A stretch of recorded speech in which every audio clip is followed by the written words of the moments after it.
Imagine this. Three different generations: you, your parents, your grandparents.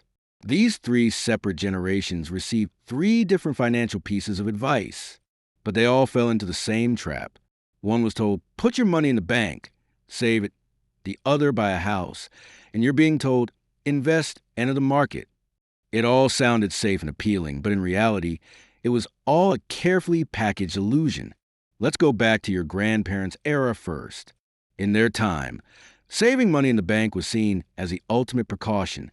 It was even considered a moral thing. The system back then advised them, set aside a portion of your salary, keep it safe in a savings account, and think it will be worth something in your retirement. Governments always encouraged this. Banks ran ad after ad, and families built their futures on this system. But what happened when inflation skyrocketed in the 1970s? Ordinary savers watched helplessly as all their savings melted away. In the UK, the pound lost nearly half its purchasing power in a decade. The money sitting in the bank wasn't wealth. It was a melting ice cube. Families who thought they were secure learned this the hard way. In Italy, the lira became infamous for losing value every year, and savings held in bonds or deposits essentially evaporated due to devaluations. In Europe and America, inflation quietly stole people's savings. Your grandparents weren't irresponsible. They did exactly what they were told. But the system was designed to ensure their safe path wasn't safe at all. Then came the next generation, your parents' generation, and the story changed.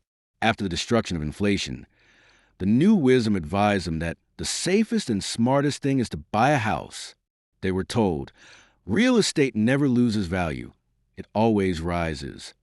For decades, a house was marketed not just as shelter, but as an investment. The real problem was that the house you live in isn't an asset in the wealth creation sense. It doesn't generate income. On the contrary, it costs money every month for mortgages, taxes, maintenance, and renovations. It's like forced saving, and moreover, it ties you to a debt that's very hard to pay off. In Spain, the real estate boom of the early 2000s seemed like a golden ticket. Families stretched themselves to buy houses, believing they were making a good investment. Then what happened? The 2008 crash came. The value of millions of homes plummeted, leaving families drowning in debt, owing far more than their homes were worth. In Ireland, the real estate market collapsed so disastrously that neighborhoods were left half-built and abandoned. Even in the UK, those who bought at the 2007 peak had to wait more than a decade just to break even. Your parents weren't irresponsible either. They followed the rules. They did what was told to them as an investment guarantee. And like your grandparents, they learned too late that the rules were designed to trap them. What about you? The advice has changed again. They're not telling you to save in the bank or just buy a house and sit tight.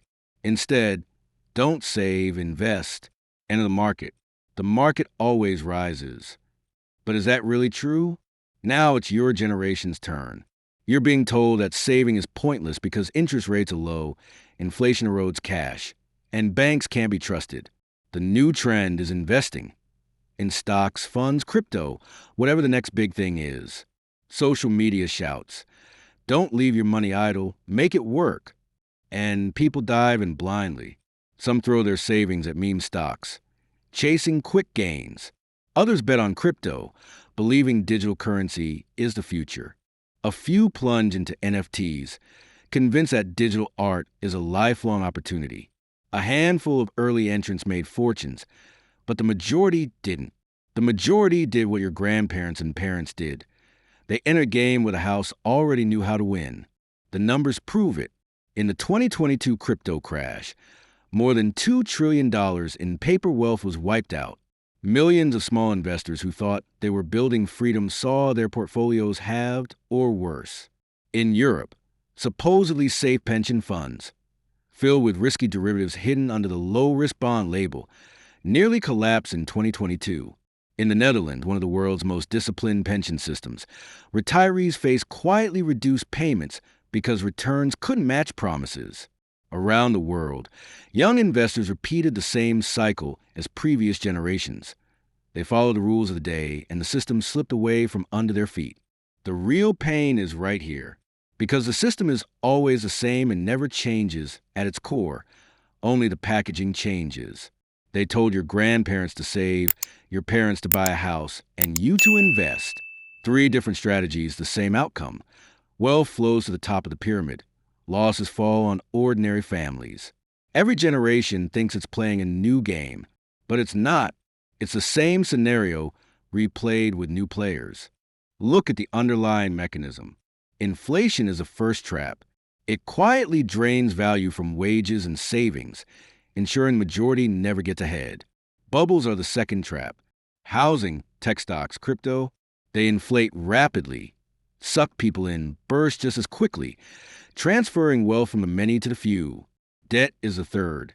Whether mortgages, student loans, or credit cards, it locks people into obligations that are hard to escape. These three forces together guarantee that wealth is continuously pulled from the bottom to the top. History rhymes here with brutal clarity. In ancient Rome, emperors debased the silver denarius to the point where it was barely worth the metal it was stamped on. Ordinary citizens still traded it as money, while elites protected their wealth in land and resources. In 1920s Weimar Germany, savings accounts were obliterated by hyperinflation, but those who owned factories, farms, or gold emerged intact. In post-2008 Greece, while foreign creditors demanded payment first, retirees found their promised pensions gutted. I also recommend watching the videos I've previously uploaded to my channel about all these topics I've mentioned. The playbook never changes. Advise, inflate, crash, extract. And as long as people keep following the rules they're told, they keep losing. But here's the part nobody tells you. Not everyone lost. In every gold rush, the miners went broke, but the merchants selling shovels, tools, and pants got rich.